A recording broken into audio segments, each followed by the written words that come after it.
Hello, Three Strands. We are so excited to be on our YouTube channel for the first time. Today we're talking about how to deal with a selfish spouse.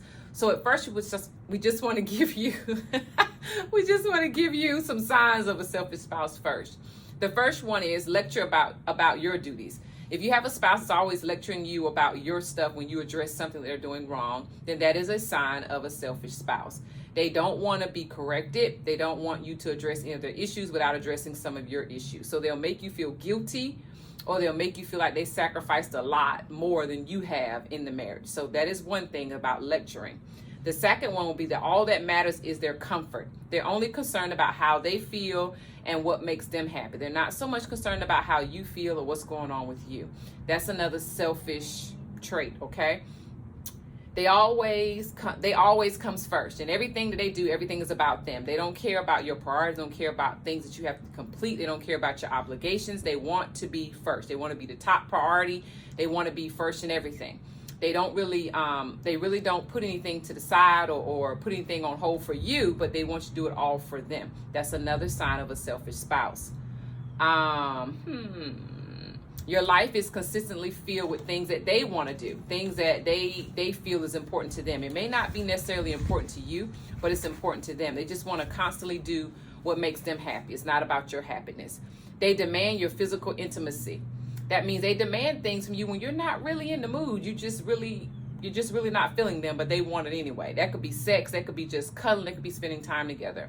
Sometimes a selfish spouse forgets the way they treat you is also a way that you reflect in the intimacy area. If you are getting belittled or accused of certain things, then you won't want to be intimate. You don't want to cuddle, but that's some things that they demand. They want that affection when they want it. Another one is not being appreciated or supported. If you have a spouse that is selfish, you will be doing a lot of things. They'll make it sound like that's your job as a spouse. You should do that as a spouse. You don't need to get any appreciation for that, or you don't have to be praised for stuff that you should do automatically. Well, that's not fair. That is considered a selfish spouse. Some of the things that produces a selfish spouse is what we really want to cover as well. Things that can happen that makes them a selfish person. We can be married with people for a long time and not know how they were raised. We constantly talk about in all our videos and all our lives about knowing what you are dealing with and who you're dealing with. How were they raised? What did they see? What did they experience? These things will play a vital role in your marriage, especially if they have some selfish traits. One of the things is childhood experiences. They could have been the only child, so they never had to share.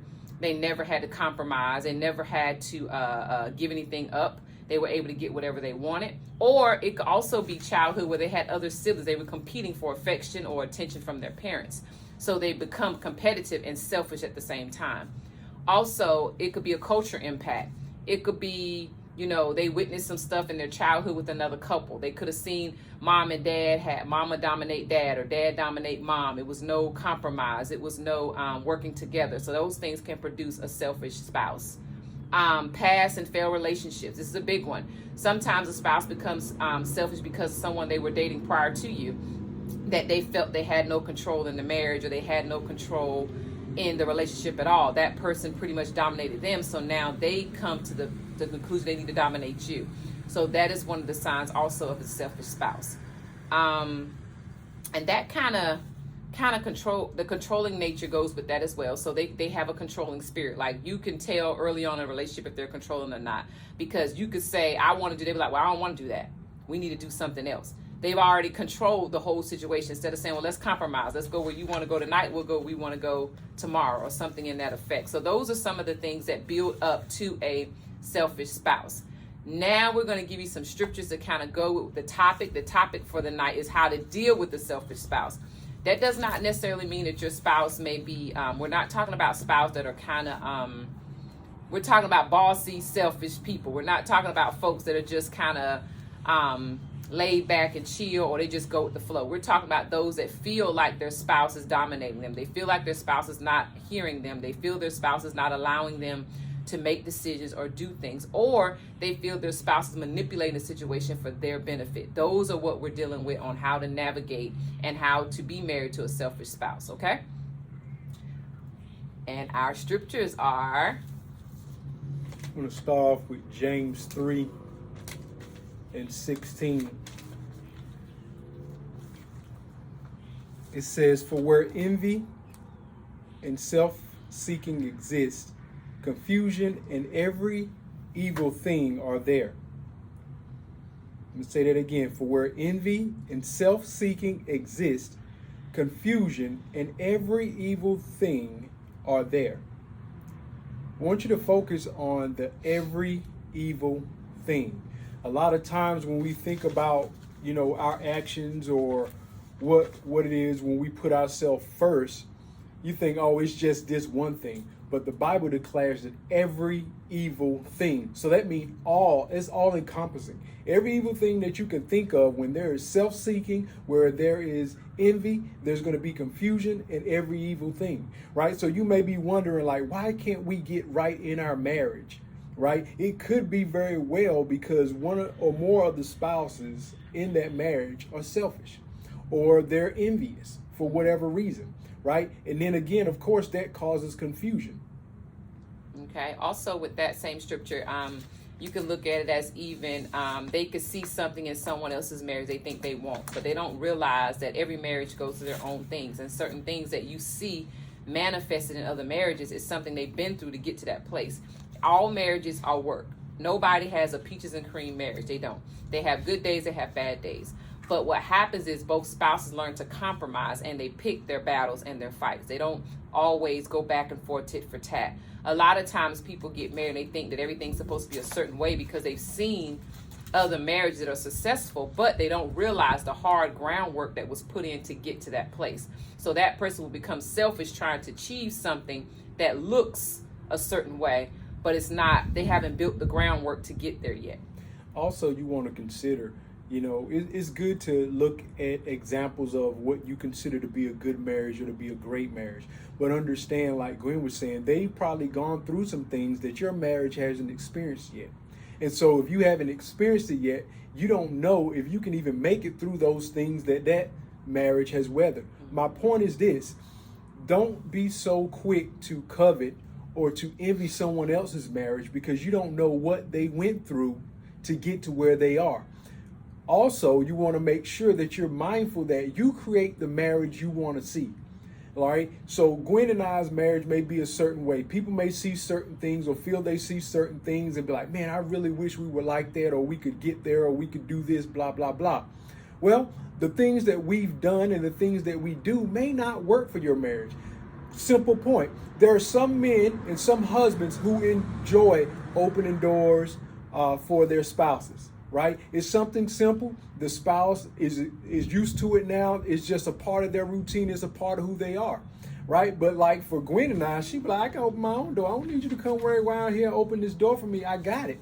And that's fine. But again, the point is what works for someone else may not work for us. And we've said it in other videos. You want to make sure that you do what works best for your marriage. We're giving a lot of tips. We're giving a lot of things that you can use in your marriage, but again, it may not actually work because of the personalities and the two people who are in your marriage. Do what works best for you all, and don't try to dominate the situation to get the results that you want. That never works. That causes more strife. That causes more confusion. It's okay being verbal to say, hey, I would like it if you, or he would say, I would like it if you were more whatever, but you need to be able to take those tips they're giving you and try to compromise some. You may not want to do everything they're asking, but try to compromise, because if you don't even try to compromise, you're going to come off selfish, and it's going to cause some issue, because then to that spouse, you look like you don't care about my feelings, you only care about what's beneficial to you. And here's the thing about compromise, right? There's the negotiation strategy, a negotiation styles chart. If you were to look it up online, it gives you different strategies to use when you're negotiating, right? Well, obviously in marriages, we constantly negotiate, whether it be about what we're going to eat, what our next car is going to be, where we're going to live at, where we're going to send our kids to school, so forth and so on. My point is this: when you look at compromise, it's about you giving a little and taking a little. Your spouse giving a little and taking a little, where you all can meet in the middle. It's not about I win at all costs, or she wins at all costs, or you lose, I lose. We just a failed negotiation. Compromise meaning that I get a little something that I want, you get a little something that you want, and we find that middle ground until we come to our next negotiation. So a compromise, again, is not about somebody losing. We can make this work, but sometimes you're going to have to give a little more of yourself or take a little bit of yourself off the table so that you all can move forward in your marriage, and you won't allow that thing to be a source of conflict. The next scripture is Proverbs 18:1. It says, "A man who isolates himself seeks his own desire. He rages against all wise judgment." Or another way is written, "He who separates himself seeks his own desires. He quarrels against sound wisdom." Basically, self-explanatory. Is if you are trying to seek whatever you want and you're not actually praying about it, and you're not actually considering your spouse's feelings about it, then you have selfish desires. You don't really care about anybody else's stuff. So you're not even open to sound wisdom. You're not even receiving sound wisdom. A lot of times you see this when it comes to finances, or you see this when it comes to vacations, or you could see this when it comes to how you raise your children. Sometimes what you've seen impacts you more than you think. Some people say, "Oh, well, my dad used to beat me a lot. I'm never beating my kids." Then on the other hand, well, my dad used to spank me, but I turned out fine. So you have two parents now that have to communicate and figure out which option they're going to take. But if that person is they're like, "Well, you're not hitting my kid." And that's the end of the conversation. Well, there was no compromise. There was no conversation. It was just a selfish call, and that was it. So you have to be mindful in those situations. But you also want to think about the second and third order effects of that as well. So you think about not beating a kid, right? There are some times that kids need to be tightened up. There are also times where you can send them time out, or you could take something away, and that corrects the behavior. Just like you and your spouse have different personalities, so do your children. And so you have to come together to know your kids well enough to know what would be an effective way of disciplining them, where it costs the least amount of friction, so to speak. So for some kids, they need that rod, right? Because even the Bible talks about it. What does it say? It say, if you what? Spare the rod, spoil the child. Exactly, right? So we don't want no spoiled children, right? Right. So we're going to make sure that we don't spare the rod. Again, depending on how you were raised and how your spouse was raised, what you all come to an agreement about, that rod may take on a different meaning. Again, it could mean timeout. It could mean taking away their game. It could be taking away their verbal correction. It could be taking away something that they hold dear to them, right? But regardless, you still want to make sure that you all have that conversation and find out how you all can meet in the middle or agree to disagree in that regard. Also, you want to remember that, even with a selfish spouse, there's still correction needed. If you are the spouse that is selfish, you need to be open to the fact that there may be some things that you say or do that is not welcomed by your spouse. It does not mean you have to change who you are. You just need to change some of your behaviors. It's not really what you say, it's how you say it. Sometimes you could say the same thing 3 different ways and people receive it in 3 different ways. Sometimes you could say it one way and it come off so harsh and you're looking like, "Well, I ain't mean it that way." Well, guess what? It's not what you said, it's how you said it. It could be an attitude in the lingo. It could be your demeanor, your facial expression, your body language. All that can go along with being selfish. You have to be considerate of other people. And normally a selfish person will call someone else selfish before they admit their own issues. That's because that's called reflecting. It's one of the things that happens when you open a door for selfishness. When you open up that door, it says all evil things come into you when you're selfish.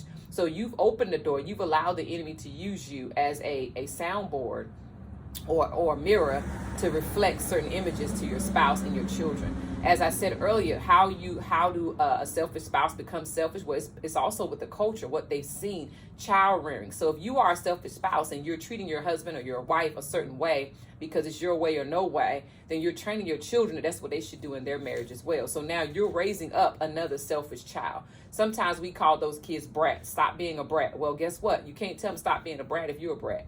You can't tell your child stop being selfish if you're selfish. If they see the image of you being a certain way, they pick it up. So we try our best to say communicate, compromise, and have an understanding. Don't sit back and allow your spouse to be bossy or selfish to you when it's not warranted. I understand sometimes you have to take a certain tone on certain things, but it should not be always repetitive thing. It should be a lot more compromise, a lot more soft spoken. We're going to talk about that a little later. And just being able to communicate without having to get loud with it, okay? You know, she hit a good point about your children seeing how you act, and they're going to pretty much emulate that. You know, I think we talked about it in a couple of other episodes where, you know, our actions, somebody's watching, you know, whether it be our children, whether it be other couples, whomever, somebody's always watching. And that's not to say that we don't be real, or we don't act natural, if you will, when we're around our children or around other couples. What it is saying is that we have to be mindful of what we say and how we say it and how we deal with our spouses, because somebody is watching. You know, also to that point, when it comes to correction, if I'm outside and I see you doing something or treating your spouse in a certain way, and I bring it to you, right? Why would you get mad at me if that's the way you've been acting? Or I right? saw it. So, or I think I saw what I saw. I'm just bringing it to your attention. It's something that I observed. It's not me trying to be nosy, but it's me saying, hey, you might want to consider or keep this in the back of your mind, how you deal with your spouse or how you speak to your spouse, you know, because those things, while they be small and minute to you, over time they grow, and then they become that mountain that started as a molehill. 1 Corinthians 10 and 24. Let no one seek his own, but each one the other's well-being. Again, self-explanatory. You know, one thing that I'm often reminded of in marriages is that when God created the marriage bond, he created this to be the most significant relationship that you will ever have. Obviously, akin, you know, next to or subordinate to your relationship with God, you know, but here on earth, this is the most significant relationship that you're going to have. With that said, it's also meant to grow you and to prune you, right? So you may have a selfish spouse, and you may be thinking, why, God, do you have me in this place with this man or this woman who's selfish, who's constantly only considerate of their own or what they want for themselves? And God may be trying to show you and to prune you and to grow you in some areas of your life. So keep that in mind. Again, it's not to say that you endure it for the rest of your life, but it is to say that you have to pray about it and be mindful. God, why in this time do you have my spouse being this way with me? What is it that you're trying to show me? What is it that you're trying to teach me? With that said, you know, the scripture says that we shouldn't be seeking for our own good, but that of our neighbor. And again, it goes back to me saying this is the most significant earthly relationship you will have.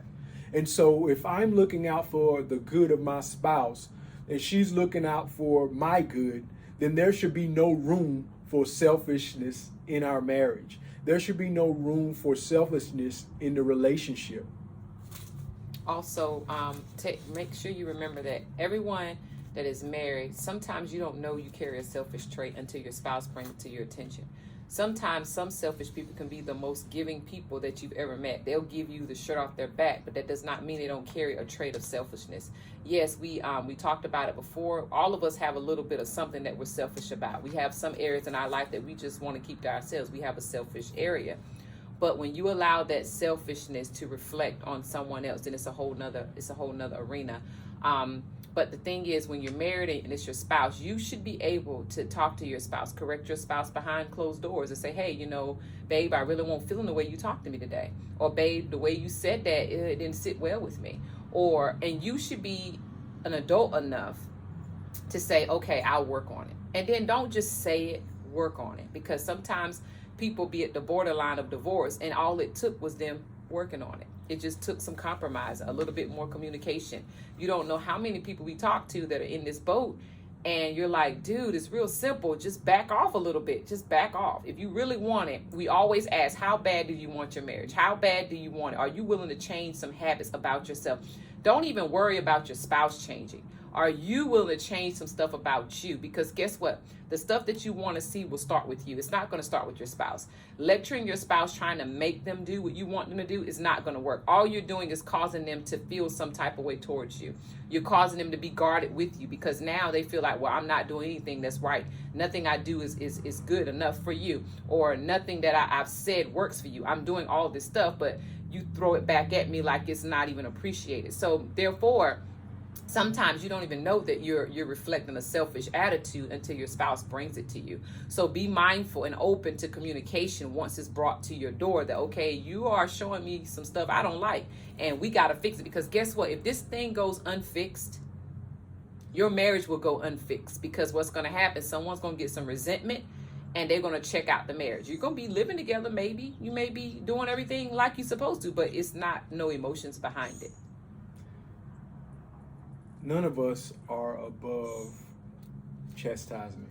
None of us are above correction. Right. And so, like she was saying, we all have to take a bite from that humble pie. And when our spouse comes to us, especially in a loving manner, you know, saying, hey, this is what I see, this is what I feel, right? We have to take it and internalize it. And again, sometimes that calls us to set our pride aside, or should cause us to set our pride aside, so that we can truly hear the heart of our spouse. If you don't, then like she said, you stand the chance of just living with your spouse, and that's it. You know, we do everything, but there's nothing, there's no attachment, there's no fulfillment in the marriage. You're just there. So you're basically an empty shell inside of a marriage. And nobody wants that. That is not the way God designed our marriages to be. Not to be an empty shell. He wanted to be fulfilled. He wanted to be thriving, you know. So keep those things in mind. And also, don't get upset at how they feel, because you cannot tell them how they feel. You can't call how they feel stupid. You can't call how they feel that doesn't make sense. It's not for you to say how they feel makes sense to you or not. What you're supposed to do is respect the fact they're telling you how they feel. You can't make them feel the way you want them to feel, okay? One of my friends and I, we talked about this before. I'm not responsible. I'm only responsible for me. So if I say something that hurts him and he tells me it hurt him, then I have to respect the fact that it hurt him. Whether in my mind it doesn't make sense to me, or I didn't think it should have hurt you. That's not what he's telling me for. He's not asking for my opinion to feel the way he wants to feel. He's letting me know this is how he feels, and I need to do something to address that emotion. I need to either back up off him a little bit, apologize. I mean, don't be afraid to apologize in your marriage, because guess what? If you correct a lot of this stuff behind closed doors, when you're out and about, this won't be a problem for you. It'll be smooth sailing, because you already know, okay, he don't like when I do this, or she don't like when I say, she don't like when I act like this. Okay, I'm not gonna act, let me act like I got some sense. It's just like with your children. You want them to act the same way behind doors as they do outside the doors. Also, you want to keep in mind, a lot of times people say, well, if I do that, then I'm changing me. Well, guess what? Maybe some things in you need to be changed. Let's just be honest. Let's call the ugly baby ugly. There are some things within us that we need to change. Right. There are some things that we need to address that we haven't addressed. We just put off, and now we want to blame it on our spouse, that, or we want to use that excuse, that's just how I am. Well, that may very well be true. But guess what? You can change if you wanted to. And if you want your marriage, you will change. Exactly. That's one of the things I strongly advise any couple going through anything. If you want your marriage bad enough, the change won't kill you. But if you feel like you're going to lose yourself in the change, well, maybe marriage wasn't for you. Because marriage is designed to change you. Marriage is designed to strengthen you as one. And if you can't be verbally honest, or you can't be corrected, or you can't be addressed in certain manners, then maybe marriage is not for you. Maybe you need to stay by yourself. Marriage is not for you, because if you can't allow someone to feel the way they want to feel without trying to control every aspect of their life and yours, marriage is not for you. All right, Matthew 23:4 says, for they bind heavy burdens, hard to bear, and lay them on men's shoulders, but they themselves will not move them with one of their fingers. Another scripture or interpretation of it said, they tie up heavy burdens and lay them on men's shoulders, but they themselves are unwilling to move them with as much as a finger. So basically, it's just saying you're an oppressor. You're putting all the stuff, you're putting the weight of the marriage and every issue that you have on your spouse, and you're not even lifting a finger to change anything to make it better. You're not doing anything to help lighten the load. You're not even willing to bear that burden with them. You're just going to put it all on their page and like, okay, fix it. Well, guess what? It wasn't them that broke it by themselves. It's a joint effort to fix it. So like we were saying, now we want to give you some ways. Oh, I'm sorry. So I'm sorry for cutting her It's off, okay. but also when you think about, that oppressive type spirit, if you will, or that mentality, right? You putting all these things on one person and you expect them not to break, or when they break, not only do you not take blame for your part in it, you be like, oh, it's all your fault, right? In a marriage, it shouldn't be about the blame game or pointing fingers. I think I said it last episode. Right. Whenever you point a finger at somebody, you got 3 fingers pointing back at you. So again, obviously there are times where we act out of selfishness and we may find ourselves entangled, right, with someone else, or entangled in work, entangled in hobbies or whatever. We make that choice because this relationship is not that. Now, that's not what I'm talking about, as far as somebody taking it upon themselves to be selfish in that manner. We're talking about just here. We're not going to expose the outside sources or talk about the outside sources right now, because a lot of times those outside sources only become sources because internally things are not right. My point is this: you can't tell someone or constantly beat them down, tell them what they're not doing right, and expect them to fix it. If you're the one pointing out all those things, then you should be willing to lift a finger to help them in that endeavor, right? So what am I saying?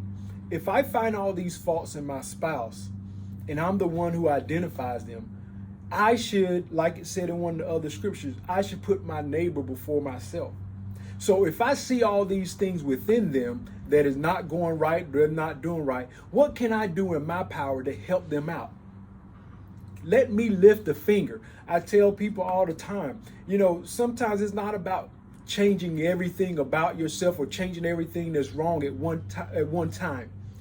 But if I see you making an effort to change at least something, then that gives me something. That gives your spouse something to hold on to say, hey, you're moving in the right direction. Let me tie another knot and hang on, versus just saying it's my way or the highway, or that's just who I am, or that's how I am. That's not the right answer. If I see you meeting me somewhere, or at least taking a step, just like with Jesus, there's a saying, if God takes a step toward us, or we take a step towards God, he'll take 2 steps towards us,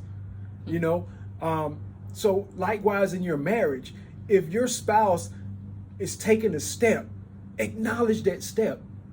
Make sure that as they step, you step, so that you can eventually come together. You may be here, but as long as somebody's making movement, eventually this is going to happen. It may not happen in a month. It may not happen in the 6 months, but over time it will happen if you're making those steps. It's just like they saying you draw more bees with honey than you do with vinegar. Yeah. You got to really praise what they're doing correct. Sometimes people forget that, okay, yeah, I might have done one thing wrong, but look how many things I did right. But the only thing you're pulling out is that one wrong. And if you are a person that's counting and calculating someone's wrongs, well, how many wrongs do you have?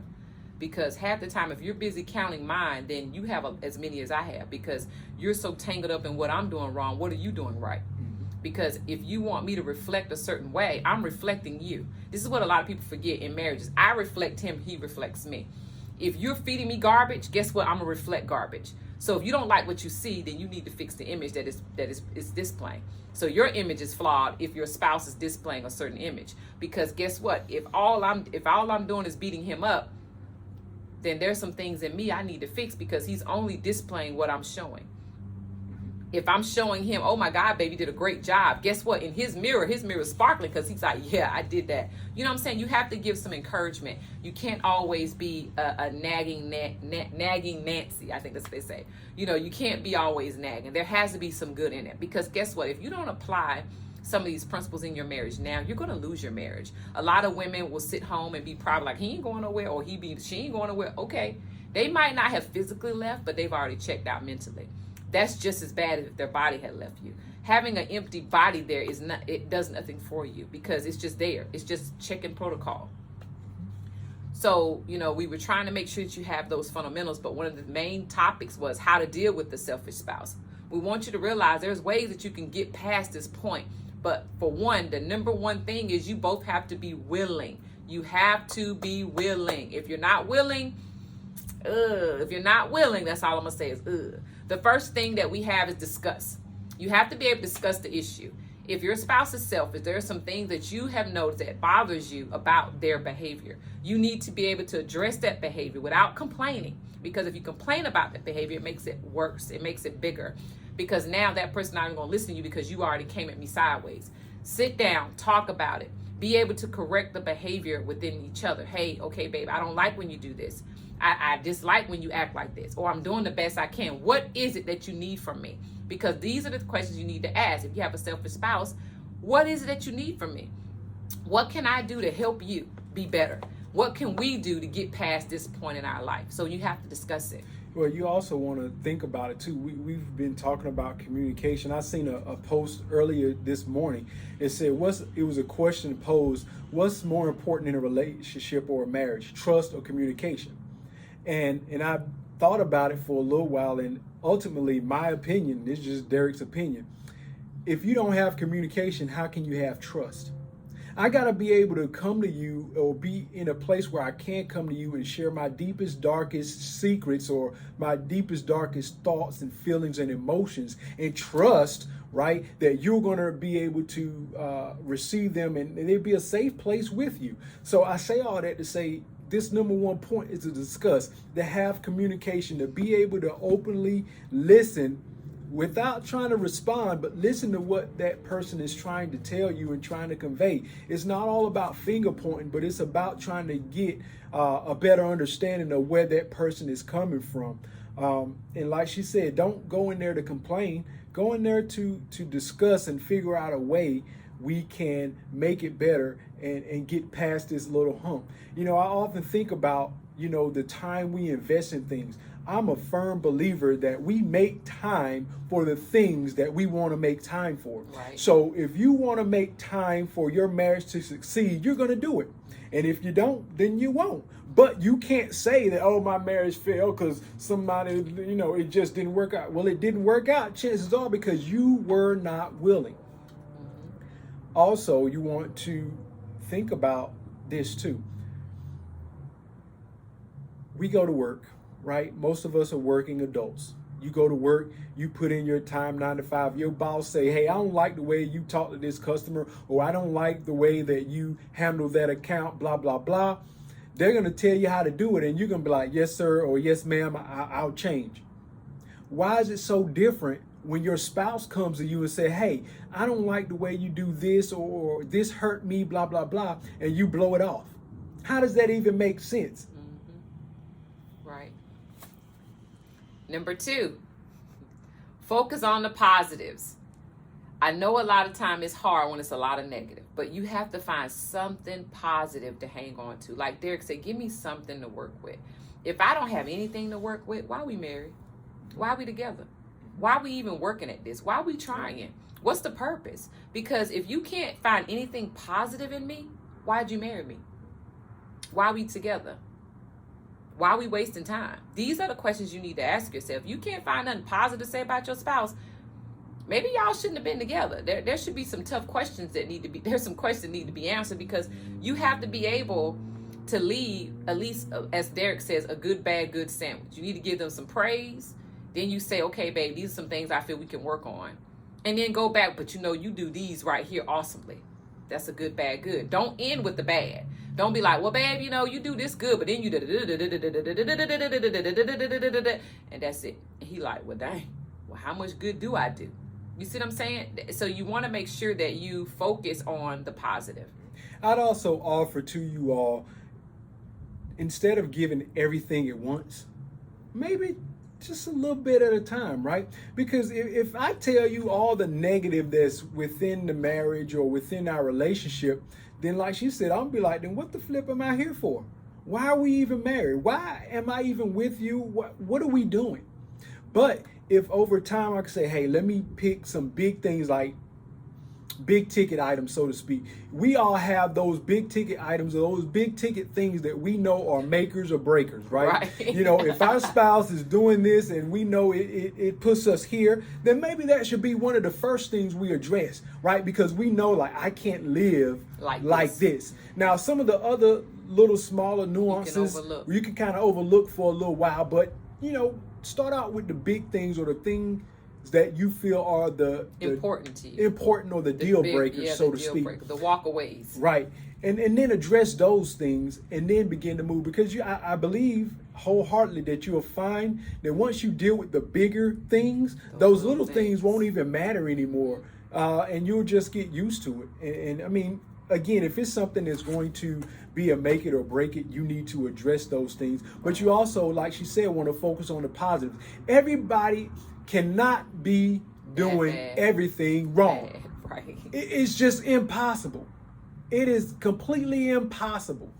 So I want you to think about that. What is it that your spouse is doing in a positive manner? What are the positive things that they're doing? The positive contributions they're making to your household, the positive contributions they're making even into you, whether it be, you know, something as simple as making coffee every morning. Gwen get on me because I drink coffee every morning. And most mornings, if she gets up before me, she'll normally make me a cup of coffee and leave. And, you know, then she'll go make her own, right? But she doesn't drink coffee every day, right? My thing is, when I get up, I don't know if she's drinking coffee, I'll make my coffee and I'll go about my way. And then she'll come in there and be like, bruh, you ain't make me no coffee?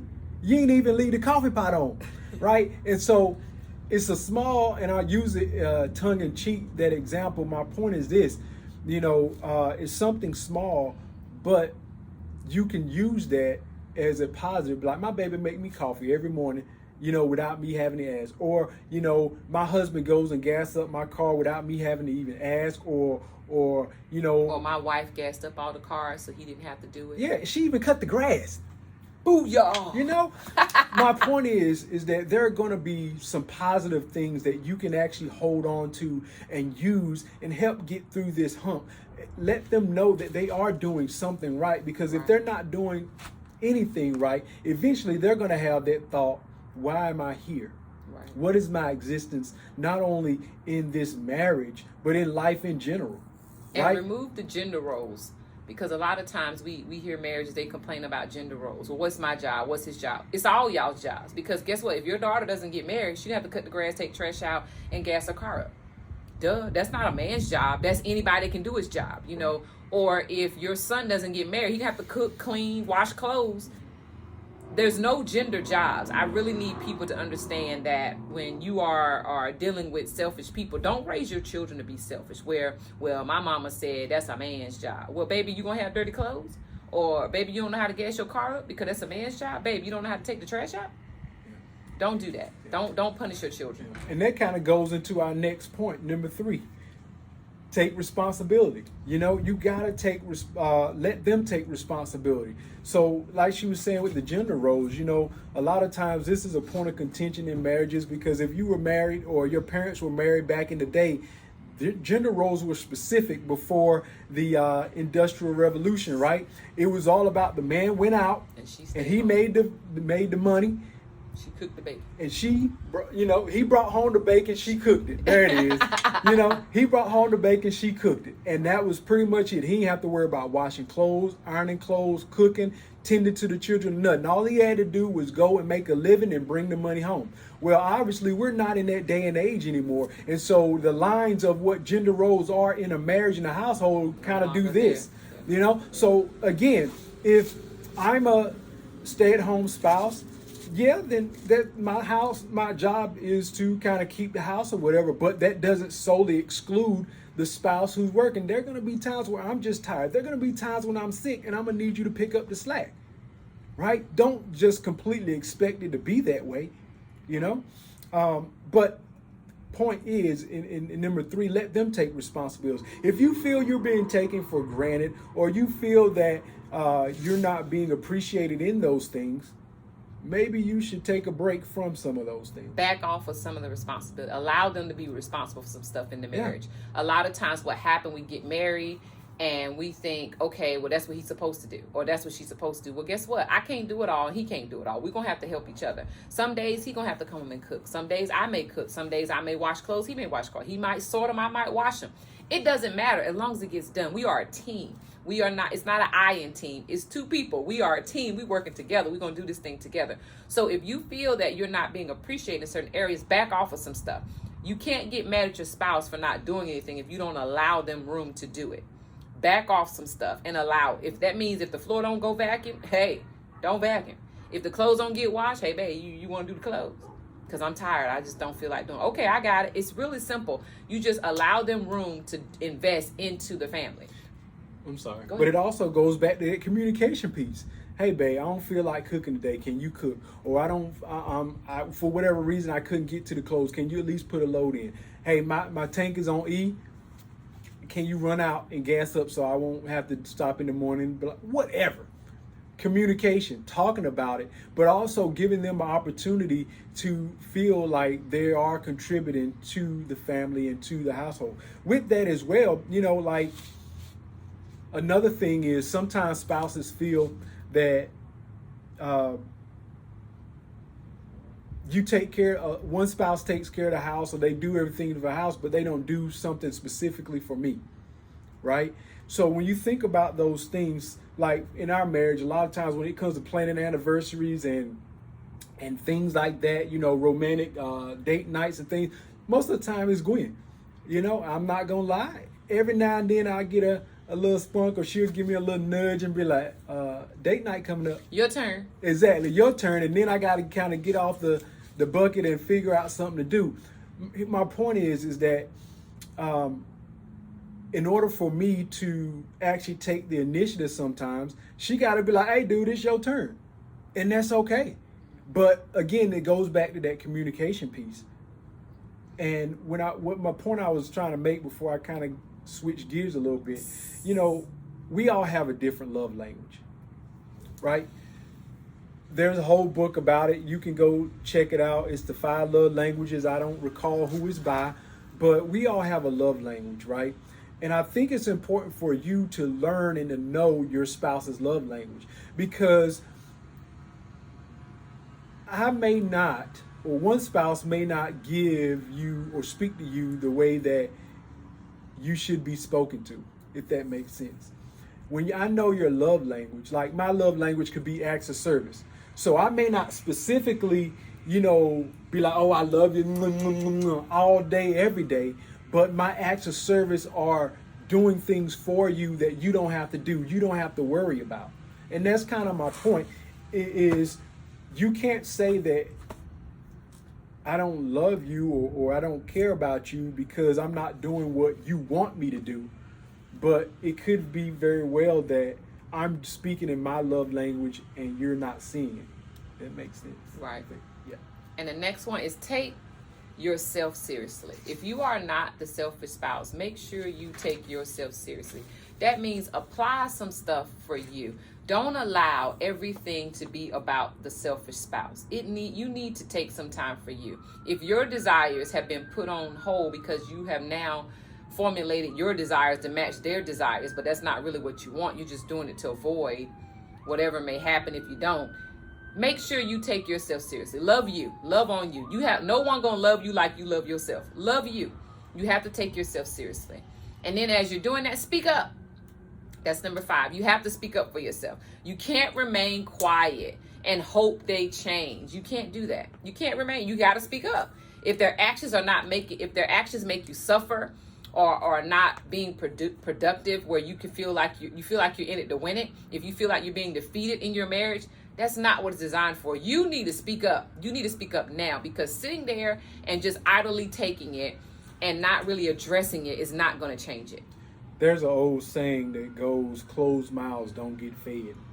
And it's kind of, you think about a bird, right? A mother bird taking care of her young, right? If they're sitting there and they're like, ain't no worms coming down the pipe, right? But they got to open their mouth to receive, or, you know, to let their mother know that, hey, I'm hungry, I need. Same point here. Closed mouths don't get fed. You got to speak up and say what's on your heart. You got to do it in a way that is respectful and that is in an honoring manner, if that even makes sense. But you don't want to be disrespectful in it, but you also want to make sure that you get your point across. You know, Gwen puts it, be soft but firm. You know what I mean? And the Bible even talks about how to speak to somebody. You know what I mean? It says, and I'm paraphrasing, but basically a kind word turns away wrath, right? You know, so you don't want to be harsh in the way you speak, but you also want to be firm. And you want to be powerful. Don't be firm and be a weakling. You got to be able to say what you said, mean what you said, and stand behind it. Mm-hmm. So just because you said it softly and you said it firmly, it needs to be powerful. You need to choose your words wisely. Don't be saying, well, I kind of think. No, you are. You cannot address anything if you say, well, kind of, sort of, maybe, I don't know. That's not firm and that's not powerful. You need to know without a shout, babe, this is what you're doing and I don't like it. Not, well, baby, maybe we're not going to maybe, we're not going to, I think, we're just going to say, hey, you're doing this, I don't like it, we need to fix it. Firm, powerful, to the point. Because if you sugarcoat it, you ain't going to never get where you need to get with it. Number 6 is understand that there is a root cause. You know, every time I think about a root cause, I think about the iceberg, right? For the iceberg analogy, above the waterline, it's only maybe that much showing. But when you look below the waterline, you got that much stuff that's underlying or supporting only the small visible part you see. Right. So you got to understand that there's a root cause to all our actions. There's something rooted and grounded that drives us, that makes us tick, that makes us think the way we think, operate the way we operate. There's something deep within us, whether it be past relationships, whether it be childhood, whether it be whatever, right? False Society, images, false illusions. images, exactly. All those things come into play. But it's your job in the relationship, in your marriage, to determine what those root causes are. If you truly want to get past, you know, and really deal with a selfish spouse, you got to get to the root of the problem. Got to dig deep. And not only that, you got to help your spouse get there. We don't know what we don't know, but God pairs us together so that we can sharpen one another. Even scripture says iron sharpens iron. Again, I go back to this is the most important relationship that you're going to have here on earth. So there's going to be some friction. There's going to be some grinding and things like that. But it's also my responsibility to help her find those root causes so we can move forward. I may not have the answer, but I may have a way of thinking or a different way of looking at the problem that can help them determine, like, oh man, that's it. Now I need to do this. And that's what it's about. Understanding that there is something or a root cause that may be deeper than what we want to address or that what we may see. But we owe it to ourselves, we owe it to our marriage to dig a little deeper. And when you dig, don't dig to fix. Dig to expose. So when you dig deep and you guys find it, that's when that prayer comes in. That's where that dying to the flesh comes in. That's where that person has to make a conscientious decision that, okay, I want to fix this. Okay, because some people don't want their roots exposed. Some people don't want to change. Some people don't want to fix stuff. But if you guys expose the root and you both praying about it, God will fix it. He will heal it. But you have to be willing to be able to say, okay, yeah, I want this to be corrected. Yeah, I want to fix this. But if they don't want it corrected, then now you have a bigger problem. That's where number 7 comes in, where you have to take a stance or a call. That means, okay, this is it. It's the last straw. I don't try everything I can. I don't know what I can do. I don't know what else we can do. What is it that you need from me that can help us get to where we need to be? It's easy. It's like while you're being patient, you have to ask yourself some questions. How much more of this can I tolerate? How much more of this behavior can I deal with? Because everyone, like he said earlier, has a breaking point. Sometimes your breaking point may be a year long, maybe 2 years long. But when you're really tired, you're tired. And when you get to that point, sometimes it's walking papers. You're ready to go. And we're trying our best to prevent people from getting to that place. So all these steps will help you prevent from getting there, but you got to be willing to take the steps. And when you realize that your spouse is being resistant to getting help or resistant to fixing these behaviors, you got to go back and ask yourself, how bad do you want it? Is this marriage worth me dealing with this? Is this marriage something that I can tolerate? How much can I tolerate? Can I deal with this? And you have to be real with your spouse. Babe, if we can't get some change with this, I can't stay here. It's real simple. Don't go in there and be like, well, babe, if you can give me a little bit of something, do something. Like Derek said, give me something to work with. Show me that you're trying. I don't expect you to be healed and delivered and set free in a day. I want you to give me something to work with. Okay, you may have 4 good days and then you get set back on the 5th. Okay, let's start over from that day and work at it again. Because sometimes you're going to build up to a month along, maybe 2 months, maybe 3 months. But it's okay to fall. It's just how you get up and how you respond to it. But if you're being resistant to changing, then you guys need to sit down and have a real conversation about, okay, where's this marriage going? Because if you're not willing to change, and I've done all I can, and we prayed about it, and you're still being resistant to fixing some things, then we might need to reevaluate where we stand. Yep, pretty much. Now, as you all know, we're never proponents for divorce, but at the same time, we're living in a time where it's not about your happiness, but it's also it's more about your peace. Living in peace. God designed marriage to be a certain way, and you can look into Scripture and find what God says about marriage. He wants it to be beautiful. He wants it to be loving. He wants it to be essentially a mirror of our relationship with Him. And you know that God says He would never leave us nor forsake us. God says, I know the plans that I have for you, plans to prosper you and not harm you. And I can go on, but my point is this. Since that is a mirror, then He wants our marriages to be prosperous. He wants our marriage just to be happy and to be, thriving, right? He doesn't want us to be living in hell while we're in our marriages. We're living hell in this world sometimes. In our homes, in our marriages should not be the place in which we live in hell because we have a spouse who can only think of himself or herself, right? You think about the selfishness, right? Satan was kicked out of heaven for what? Take over. Right? Because he was selfish. Mm-hmm. He wanted it all. He wanted to be God. The glory. Yeah. He wanted the glory. In your marriage, it's going to take both of you working to be able to make that peace, to be able to create that happy home that you so desire. Again, it's not always about happiness because that's a whole nother story. We'll talk about happiness, but truly, somebody's going to have to take a stance and to make a call and have that tough conversation. If we can't get past this, then we need to really reconsider what we're going to do and how we're going to move forward. Again, there are different services. We talked our last session about, counseling. There are options available to you all for a selfish spouse or just trying to work through this process. We fighting flies outside, Lord Jesus. Well, we finished up our lesson today. We pray that it ministered to you.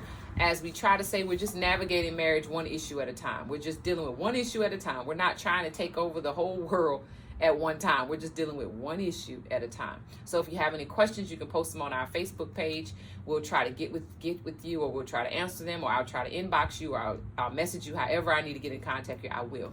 But like before, send us your topics. Send us the things you want to talk about. This was a topic that someone had brought to me earlier in the week, and I really feel we need to address it because it wasn't brought by one person. It was brought by 4 people. So if this hit home for you, we're not picking at you or we're not calling you out. Just work on it. Don't allow this thing to overtake your marriage. Don't allow the enemy enough space to ruin your whole home. Some people have prayed for marriages and wanted to be married for a long time. Some people have been married for a long time and still are dealing with these issues. Pray about them. Pray about them. Seek God about them. Talk to your spouse. Discuss these things with them. Be honest, be transparent, but be firm. I don't say go in there with an attitude, your neck rolling or your hands swinging, but just be honest and be firm. Let them know enough is enough. We want to get beyond this point. We want to get better, and we can't do it if we don't do it together. So we're going to close out. We appreciate you guys. And like we said, we're only navigating marriage one issue at a time. See you next week.